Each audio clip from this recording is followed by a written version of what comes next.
এবারে আর মাটির থালা নয়, মাটির সরার মধ্যে সরস্বতী মূর্তি এঁকে দেখাবো তোমাদের। এর আগে মা কালীর ভিডিওটিতে তোমরা অসংখ্য ভালোবাসা দিয়েছো, তার জন্য আমার তরফ থেকেও তোমাদেরকে অসংখ্য অসংখ্য ধন্যবাদ জানাই। নমস্কার, আমি অঙ্কিতা।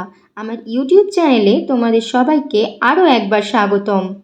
এর আগের ভিডিওটিতে তোমরা আমায় অনেকেই বলেছো যে দিদি তুমি সরস্বতী মূর্তি আঁকো, আবার কেউ কেউ বলেছো যে দিদি দুর্গা ঠাকুরের মূর্তি আঁকো।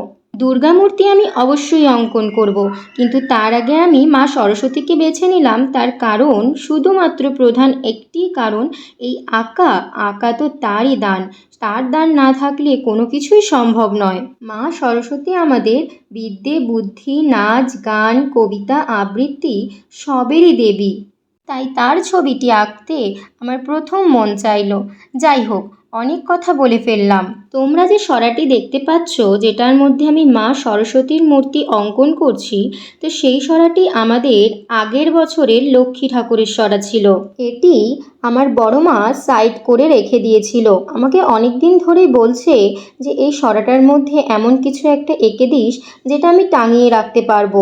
আর তারপরেই দেখলাম তোমাদের এই কমেন্টগুলো, সুন্দর সুন্দর কিছু কমেন্ট দেখে আমার বড্ড ভালো লাগলো, এবং আমার মনে হলো তাহলে যখন সময় আছে, সুযোগ আছে, সবটাই আছে এবং তোমাদের চাওয়া আছে, তাহলে কেন নয়।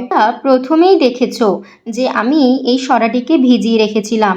তার মূলত কারণ একটাই ছিল যে তার মধ্যে যে অঙ্কনটি করা ছিল লক্ষ্মী ঠাকুর, দুর্গা ঠাকুর, আমাদের যে সরার যেটি নিয়ম থাকে, সেই নিয়মের যা যা ছবি আঁকা ছিল, সেই ছবিটা সহজে উঠতো না। জল দিয়ে ভিজিয়ে একটু ঘষে দিলেই উঠে যাবে বলে আমি জল দিয়ে ভিজিয়ে রেখেছিলাম।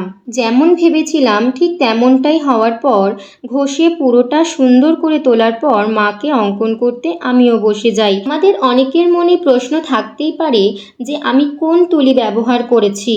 তাই তোমাদের জানিয়ে রাখি, আমি ছোট ছোট কাজের জন্য আর্টম্যানে 0 নম্বর তুলিটি ব্যবহার করেছি, এবং যে জায়গায় বেশি জায়গার প্রয়োজন, বেশি জায়গা করতে হবে, সেই জায়গার জন্য আমি 6 এবং 4 দুটোই ব্যবহার করেছি আর্টসম্যানের। বলতে বলতে দেখো আমি আমার মা সরস্বতীকে সম্পূর্ণ করে ফেলেছি। তোমরা আমার ভিডিওটি দেখে কেউ কমেন্ট করতে ভুলো না কিন্তু। কেমন লাগলো সেটা জানিও, এবং সাবস্ক্রাইব করে আমার পাশে থেকো।